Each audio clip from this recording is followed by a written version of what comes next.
మాది చెన్నిపాడు గ్రామము, సత్యనని. చెన్నిపాడు నుంచి మానపాడుకు పోవడానికి 3 కిలోమీటర్లు మండల కేంద్రం ఉంది.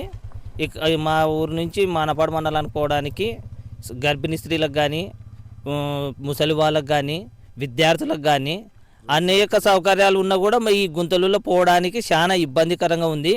రోడ్డు అధ్వాన పరిస్థితిలో ఉంది. పాము కొరికినా, పానాలు బాలేకపోయినా తీసుకొని అంబులెన్స్లో తీసుకొని పోవడానికి టైము సేవ్ అవ్వటం లేదు. అంబులెన్స్ ఊరికి రావడానికి కూడా అంబులెన్స్కి టైం సేవ్ అవటం లేదు. అంబులెన్స్ నుంచి మండల కేంద్రం, ప్రాథమిక ఆరోగ్య కేంద్రానికి పోయేపాటికే మనిషి నడమనే అంబులెన్స్లో చనిపోవడం జరుగుతుంది. దీనివల్ల రోడ్డు సౌకర్యం బాగా ఉంటే అన్ని రాకపోక సౌకర్యాలు జరుగుతాయి, బస్సులు సౌకర్యాలు జరుగుతాయి, ఆర్థిక అభివృద్ధి అనేది జరుగుతుంది. అడుగు తీసి అడుగు పెట్టడానికి కూడా ఆస్కారం లేదు. 3 కిలోమీటర్లు అంటే 30 కిలోమీటర్ల దూరమైనట్టు ఉంది. మాకు చాలా ఇబ్బందికరంగా ఉంది. దయచేసి ఎన్ని ప్రభుత్వాలు వచ్చినా, మారినా మారకపోయినా ఈ రోడ్డు మటుకు పట్టించుకోవడం లేదు. దయచేసి ఈ రోడ్డు యొక్క సౌకర్యాన్ని మీరు బాగు చేయాలని ప్రభుత్వాన్ని కోరుతున్నాం. నా పేరు బి మద్దిలేటి, చెన్నిపాడు గ్రామము. చెన్నిపాడు గ్రామం నుంచి మండల కేంద్రంకు 3 కిలోమీటర్ల రోడ్డు అధ్వాన పరిస్థితిలో ఉంది.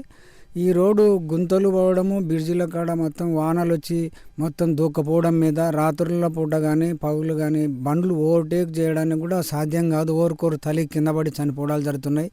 మొన్న రీసెంట్గా ఒక 15 రోజుల కింద కూడా రస్తల నడుస్తున్న మంచి గుంతలు ఉన్నందుకు కింద పడి పానమ్మయ్య చనిపోయి, అటువంటి పరిస్థితుల్లో కూడా ఈ అంబులెన్స్ వచ్చి తీసుకొని పోయే వరకు అట్లా లేట్ అయిపోతుంది. ముఖ్యంగా విద్యార్థులకి చాలా అధ్వాన పరిస్థితి ఉంది. టైం చేయడం లేదు. రైతులకు కూడా ఎరువులు తెచ్చుకోవడానికి కానీ రాత్రుల పూట వేరే లేబర్ ఎక్కడన్నా బతికి పనులు చేసుకోవాలంటే కూడా చాలా ఇబ్బందులు ఎదుర్కొంటున్నారు. కాబట్టి ఈ ప్రభుత్వం దృష్టిలో ఉంచుకొని, ప్రజల సమస్యలను దృష్టిలో ఉంచుకొని ఈ రోడ్ని బాగా చేయించగలరని కోరుచున్నాము ప్రభుత్వాన్ని. నా పేరు వెంకటేశ్వర్లు, చెన్నిపాడి గ్రామము.